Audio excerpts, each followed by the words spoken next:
Twin Omegas were sold apart. Unaware the Alpha King's heirs bore birthmarks tied to them both. Hello everyone. Before we begin today's story, I have a small favor to ask. Please hit subscribe and turn on the notification bell so you never miss our channel's new videos. It's quick, free, and the best way to support us in bringing you more dramatic stories. Your support means the world to us. Where are you watching from? Drop your city or country in the comments below. Thank you very much. Now, back to Rowan Blackthorn. Rowan Blackthorn had learned to rule without looking back, because memory had a way of softening even the strongest alpha, and softness was a luxury a king could not afford. From the highest balcony of the Northreach Citadel, he watched the forest stretch for miles, their silver-gray canopies rolling like a quiet ocean beneath the winter sky. Every acre measured, protected, and claimed under his name. The kingdom was peaceful by all visible measures, its borders secure, its laws obeyed, its people fed and housed within a day's ride of the capital. Yet there were nights when that peace felt borrowed, as if something unfinished lingered just beyond the reach of order. Rowan was known as a fair ruler, decisive and restrained, a king who spoke rarely and listened closely. But there were parts of his past even his closest counselors were never permitted to touch, moments folded away like letters that could never be sent. Years earlier, before the crown, before the stone halls and ceremonial oaths, the world had been harsher, faster, and far less forgiving, and choices made in that time had not disappeared simply because a throne had risen around him. On this particular morning, the palace stirred with a subtle anticipation that carried through the corridors like a change in weather, because the king's heirs were due to appear together in public for the first time since winter began, and that alone was enough to draw attention from every corner of the realm. Caleb Blackthorn and Noah Blackthorn were not twins, at least not by birth records or official histories. Yet anyone who watched them long enough sensed a quiet symmetry between them, a mirrored way of thinking and moving that went beyond shared education or bloodline coincidence. Rowan had noticed it too, though he dismissed the thought whenever it surfaced, attributing it to the careful training given to children raised under the same roof, guided by the same tutors, measured against the same expectations. Still, there were details that refused to be ignored, small things that slipped past logic, like how both boys favored the same hand when reaching for a cup, or how they paused at the same moments during council ceremonies, eyes lifting as if responding to a call no one else could hear. The servants whispered about it when they thought no one was listening, old women crossing themselves quietly and muttering about marks of fate and stories best left to the moon. But Rowan paid such talk no mind, because kings survived by trusting what could be proven. And yet, as the morning light filtered through the tall windows and touched the stone floor in long pale stripes, Rowan felt an unfamiliar tightening in his chest, a sense that the day ahead would not pass as cleanly as the ones before it. Somewhere beyond the citadel walls, far from the banners and polished shields, two lives he had never connected to his own were moving closer to the surface of his world, bound by a past he believed was buried and by a truth written not in words, but in blood, waiting patiently to be remembered. Years before Rowan Blackthorn ever stood on a balcony wearing a crown, the world was smaller and crueler, measured not in kingdoms, but in survival. And on one overcast morning at the edge of a trading town, two newborn cries rose, and then were torn apart by circumstance. Elena Moore remembered the cold first, the way it crept through the thin walls of the rented room and settled into her bones as she held one infant against her chest while her sister Lydia cradled the other, their breaths fogging the air in unison as if even then their bodies refused to move out of rhythm. They were barely out of girlhood themselves, their lives shaped by debt they did not create and promises made by men who never intended to keep them. And the word Omega had followed them like a shadow since birth, spoken softly when pity was required, and sharply when obedience was expected. The twins had always known the world did not leave room for weakness, but nothing had prepared them for the moment when necessity became a blade, slicing one future away from another without mercy. The trader who came that morning did not raise his voice or show cruelty, because he did not need to. His calm tone more effective than shouting as he explained distances and destinations in miles and days, places far enough apart that reunion would become a story rather than a plan. Elena's arms tightened instinctively, her body reacting before her mind could form the thought. while Lydia's eyes searched her face, panic and resolve flickering back and forth in a silent conversation only twins could hold. They argued in whispers while the infant slept, counting coins that never added up, measuring the hours until eviction, understanding too clearly that love alone could not feed two children in a world that barely tolerated two omegas without protection. When the moment came, it arrived without ceremony. One child passed carefully into another set of arms, the exchange marked not by signatures or witnesses, but by the way Lydia's fingers lingered, tracing a tiny crescent-shaped mark behind her baby's ear as if memorizing it through touch alone. Elena did the same without realizing it, her thumb brushing the same shape, the same place, on the other child, and for a heartbeat the room seemed to hold its breath, as though fate itself paused, offended by the symmetry it was about to fracture. The door closed softly behind Lydia, the sound deceptively gentle, and the quiet that followed was so complete it rang in Elena's ears, leaving her standing there with a child who would grow up never knowing his aunt's voice, never hearing the name Lydia spoken except in memories too painful to share. Miles away, Lydia pressed her face to a carriage window as the town disappeared, counting fence posts and trees until they blurred together, promising herself that one day, when circumstances changed and strength replaced fear, she would find her sister again, no matter how long it took or how far the road stretched. Neither woman knew then that their children would grow beneath the same sky years later, raised in stone halls instead of rented rooms, bound by a king's name rather than a trader's bargain, or that the identical marks they had traced in desperation would one day speak louder than any confession.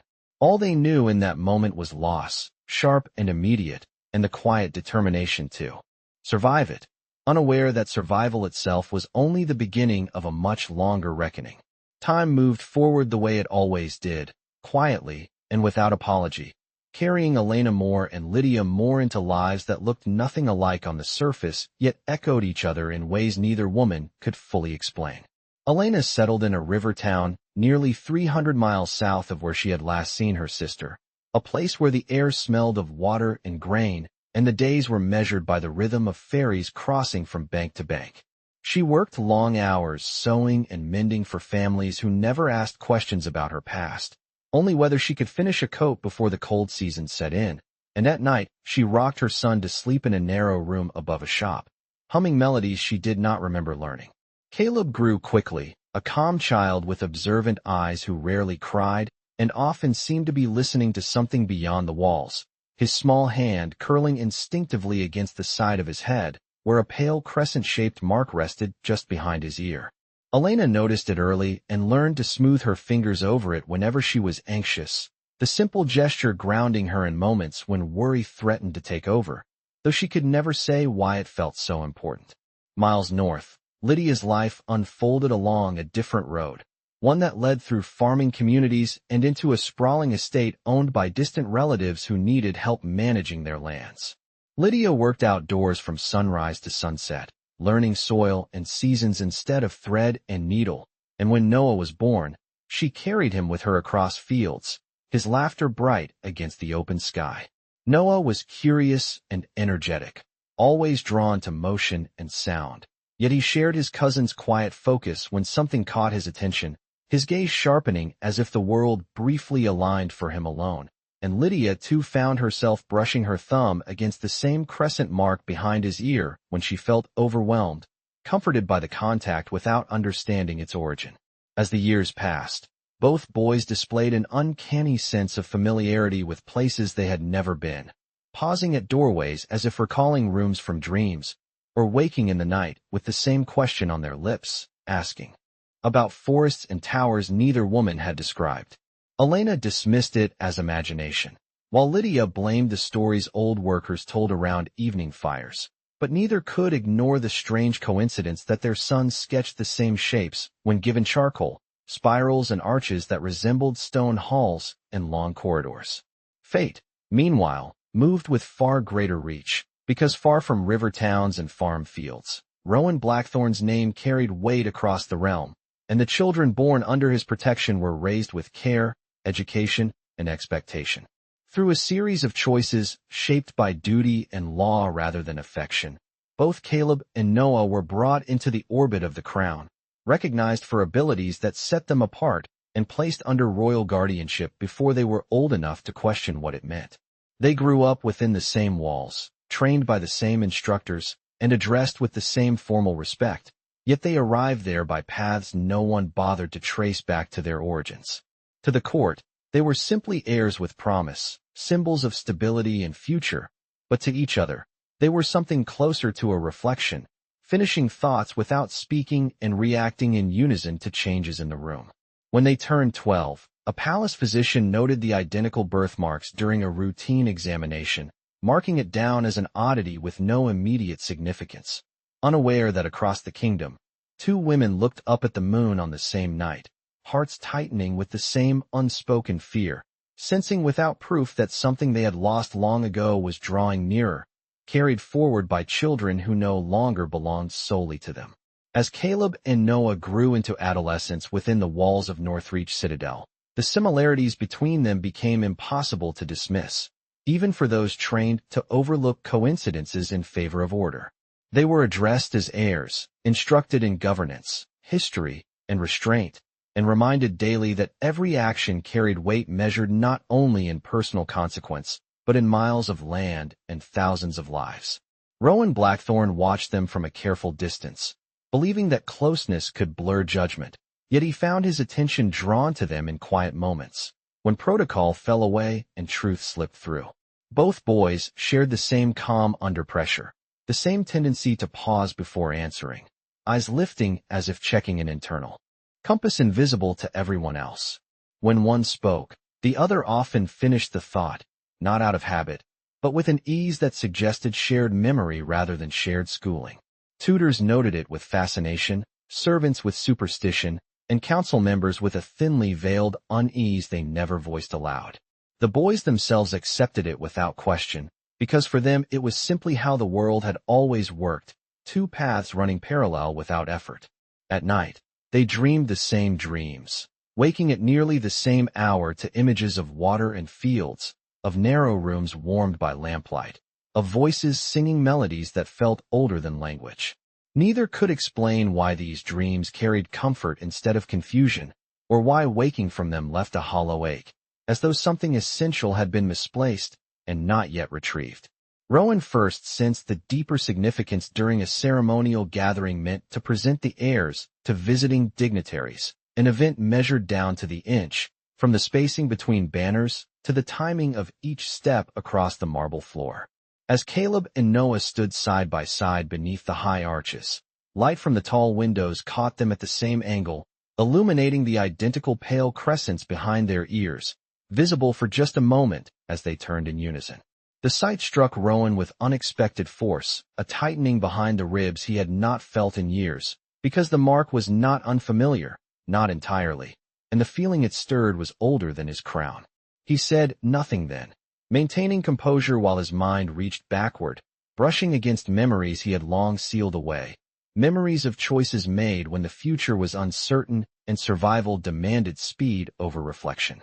Later, in the privacy of his study, Rowan summoned the palace physician, asking careful questions framed as idle curiosity, learning that the marks had been present since birth and matched perfectly in shape and placement. Records were requested, cross-checked, and filed away, each page neat and incomplete, offering confirmation without explanation. The council urged him to dismiss the matter, reminding him that fate often played tricks on those who searched for patterns, but Rowan found he could not let it go, because every instinct he trusted told him this was not chance. He began observing the boys more closely, noticing how both reacted to the same passages in old law texts, how both grew restless at the same hour each afternoon, drawn to the western ramparts where the land sloped gently toward the river beyond the city. One evening, as the sun dipped below the horizon and cast the forest in copper light, Rowan overheard them speaking quietly, not plotting or whispering secrets, but discussing a sense they shared, a feeling of being called towards something unnamed. Neither mentioned family or origin, yet the absence hung between their words, shaping them as surely as any presence. Rowan left them then, heart heavier than before, understanding at last that whatever truth bound these children together also reached beyond the citadel walls, threading through past decisions and lives he had never fully accounted for. Somewhere, he realized, answers existed that no crown could command into being, answers waiting in places far removed from stone halls and royal ledgers, and finding them would require more than authority. It would require the courage to face what had been lost, and the humility to accept responsibility for what remained. The questions Rowan Blackthorne could no longer silence began quietly, not as accusations, but as inconsistencies that refused to align, and once noticed, they multiplied with unsettling speed. He ordered a review of old trade ledgers under the pretense of updating historical archives, requesting records that predated his reign by nearly 2 decades, documents most believed no longer relevant to the present. Scribes worked by lamplight, carefully unrolling brittle pages that listed names, dates, and destinations in faded ink, the language clinical and detached. Yet Rowan felt a tightening in his chest with each line, sensing that the answers he sought would not announce themselves openly. Meanwhile, Caleb and Noah continued their routines, unaware that their existence had become the axis around which the king's thoughts now turned, attending lessons and ceremonial obligations with the same composed focus, their shared intuition deepening, as if responding to an invisible pull. They began asking questions of their own, careful ones, about lineage and legacy, about why some histories were taught while others were summarized and set aside, and Rowan found himself deflecting, offering neutral explanations that rang hollow even to his own ears. One evening, after a council session stretched longer than expected, Rowan lingered alone in the chamber, studying a particular entry he had marked earlier, a transaction involving 2 young Omegas recorded on the same day, their names listed sequentially as if they were inventory rather than people.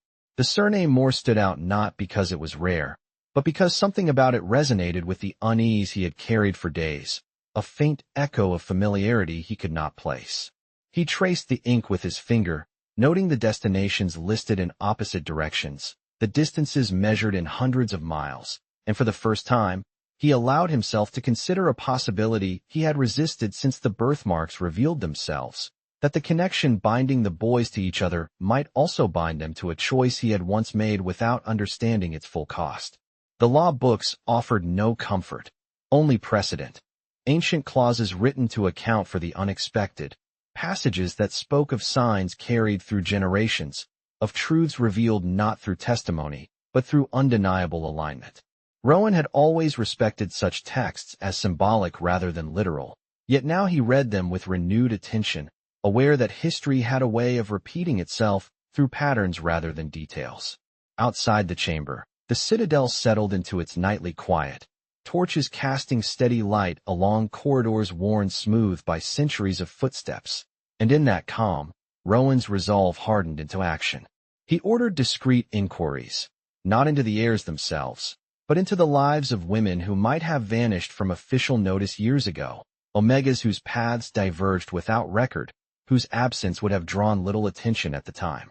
The task was delicate, requiring patience and discretion, because uncovering the truth would affect more than his conscience. It would ripple outward into the structure of the realm itself. As days passed, fragments surfaced, mentions of a seamstress in a river town, a laborer on a northern estate, details too ordinary to raise alarms individually, yet together forming a pattern that mirrored the one he could no longer deny. Rowan felt the weight of leadership press against him in a way it never had before, because this was not a threat he could address with law or force, but a reckoning rooted in accountability. When he next looked upon Caleb and Noah standing together beneath the open sky, discussing plans for the coming season with easy synchronicity, he saw not just heirs, but living proof that the past had reached forward, insisting on recognition. The realization did not arrive with drama or revelation, but with a quiet certainty that settled into his bones, the understanding that whatever truth lay ahead would demand more than acknowledgement. It would demand courage of a different kind, the willingness to admit that a king's authority did not exempt him from the consequences of choices made before the crown, and that the smallest cracks in history, left unattended, could widen into truths that reshaped everything. The truth did not arrive all at once, but when it finally surfaced, it did so with a clarity that left no room for retreat. Rowan Blackthorne stood in the archive chamber as dawn crept through the narrow windows, illuminating a collection of documents arranged with deliberate care across the long table, each one a fragment that now aligned too perfectly to dismiss.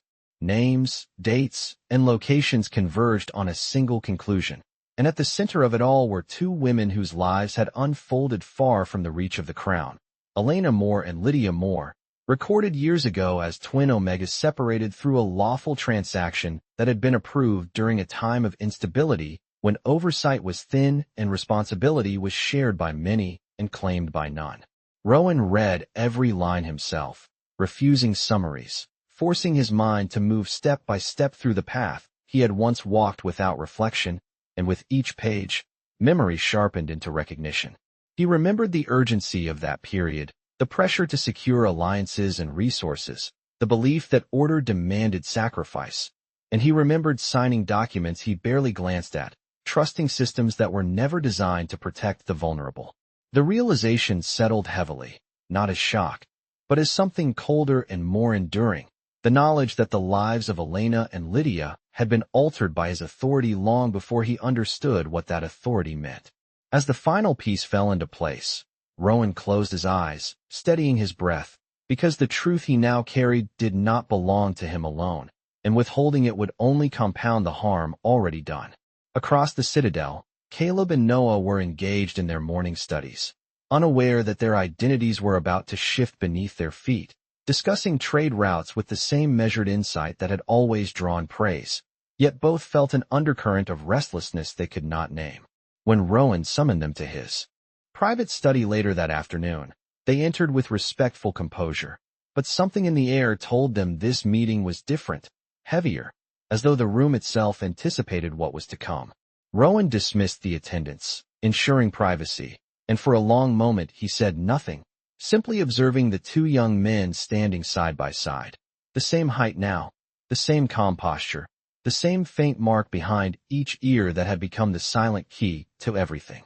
He spoke at last, not as a king delivering decree, but as a man acknowledging truth, explaining that their shared connection was not coincidence, that their bond extended beyond upbringing and into origins they had never been told, and that the women who had given them life were sisters, separated by circumstance and bound by blood as surely as the two of them were. The words settled slowly, each sentence met with silence as Caleb and Noah absorbed the implications. The unspoken memories of dreams and instincts suddenly reframed, their shared sense of familiarity finding a name at last. They did not react with anger or disbelief, but with a quiet intensity that mirrored Rowan's own, understanding that revelation did not erase the years that had shaped them, but redefined the foundation beneath those years. Rowan did not excuse himself, nor did he deflect responsibility, stating plainly that the separation of their mothers had occurred under his authority, that ignorance did not absolve him, and that acknowledgement was only the first step toward repair. The room remained still, the weight of history pressing close, until Noah spoke softly, asking not about blame, but about whether the women were alive, whether they could be found. Rowan answered honestly, explaining that both lived, that their paths had been traced with care, and that he intended to bring them to Northreach, not as subjects summoned by command, but as family owed truth. As the meeting ended, Caleb and Noah exchanged a glance that needed no words, a shared understanding that the world had shifted, not shattered, and as Rowan watched them leave, he knew that the next chapter would test him more than any challenge to his rule, because it would require him to face the past not with authority, but with humility. The journey to bring Elena Moore and Lydia Moore to Northreach was handled with care, not as an order delivered by royal seal, but as an invitation carried by trusted messengers who spoke plainly and offered choice where there had once been none. When Elena received the letter in the river town, she read it twice before her hands began to shake, the words blurring as memories she had buried pressed to the surface, because the name Blackthorne carried weight even in places far from the capital, and the mention of her son's future stirred both fear and a cautious hope she had learned not to trust.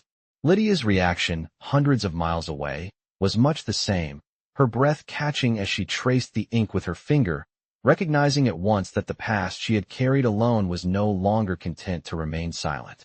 Neither woman spoke of forgiveness or anger during the long ride north, because both understood that reunion did not erase years of separation.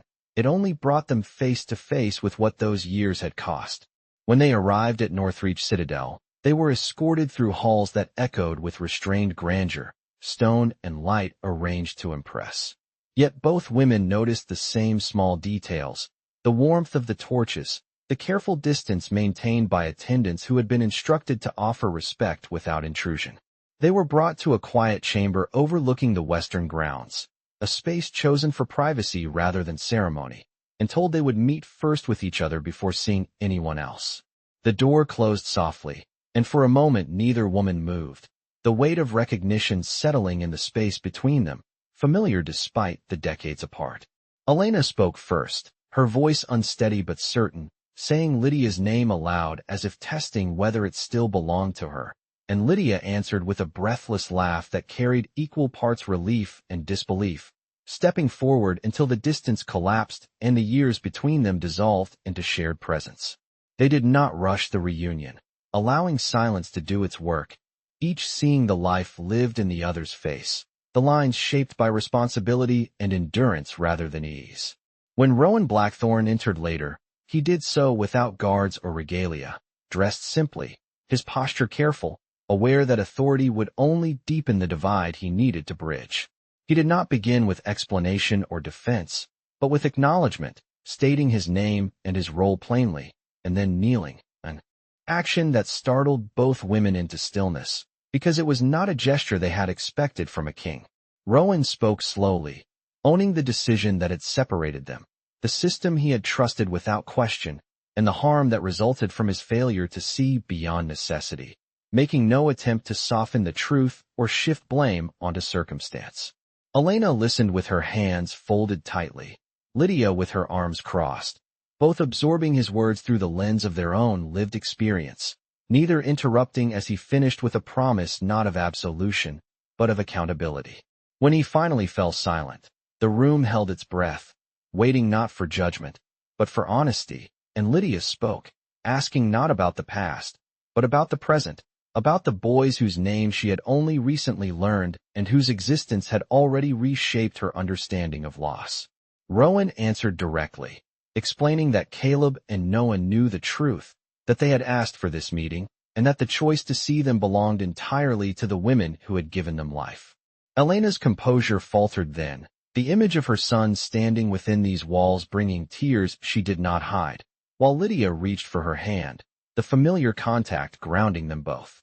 The confrontation did not end with forgiveness spoken aloud or wounds neatly closed, but with something quieter and more enduring, a shared agreement to face what remained together, knowing that reconciliation was not a moment, but a process, and that the future, for the first time in years, would not be shaped by separation alone. The meeting between mothers and sons was arranged without spectacle, held in a sunlit hall that overlooked the western grounds where the land opened into rolling fields, a setting chosen to remind everyone present that life extended beyond stone walls and titles. Caleb and Noah entered together, their steps slowing as they saw Elena and Lydia standing side by side. The resemblance between the women immediately apparent, not in identical features, but in posture and expression, in the way both held themselves as if accustomed to carrying weight quietly. For a brief moment, no one spoke, the silence filled with recognition that required no explanation, because some truths announced themselves without words. Caleb broke the stillness first, addressing Elena with a respectful softness that surprised even himself, while Noah's gaze remained fixed on Lydia, a mixture of curiosity and familiarity passing between them, as if a connection long dormant had found its place. Elena reached for her son without hesitation, her hands resting on his shoulders, grounding herself in the reality of his presence, while Lydia mirrored the gesture with Noah, the symmetry not lost on anyone watching. Rowan remained at a measured distance, observing without intrusion, understanding that this was not a moment he could lead, only witness. Conversation unfolded slowly, questions asked and answered with care, details shared not as confession but as context, the years of separation filling in with ordinary moments rather than grand tragedy, because what had been lost was not marked by singular events, but by countless small absences. Caleb listened intently as Elena described the river town, the work she had done to provide for him, the nights spent worrying over futures she could not control, and Noah absorbed Lydia's stories of open fields and changing seasons, recognizing pieces of himself in landscapes he had never seen.